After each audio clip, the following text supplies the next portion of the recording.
guys, gawa tayo ng salad. Yan po, binubold ko muna yung iklog at pinaghalo ko na minsanan na i-bold yung patatas at saka itong carrots. Yan po ang gagawin natin. Kaya mamaya guys, yung mga iba, ipapakita ko ulit guys. Ito muna carrots saka patatas ang ipapakita ko. Pag na-bold na ito at ready ko nang i-prepare, ay slice and then lahat ay makikita nyo kung ano yung mga ibang ingredients ng aking salad guys.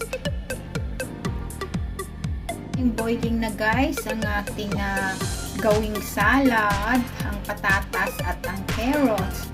At pati na rin yung egg guys, kailangan hard-boiled siya para ihalo natin dyan. Yan ang ating dinner tonight guys.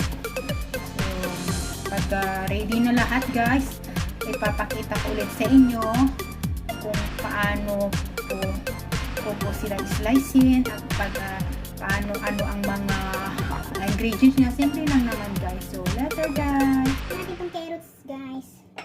Ayan. Na pa-cubes.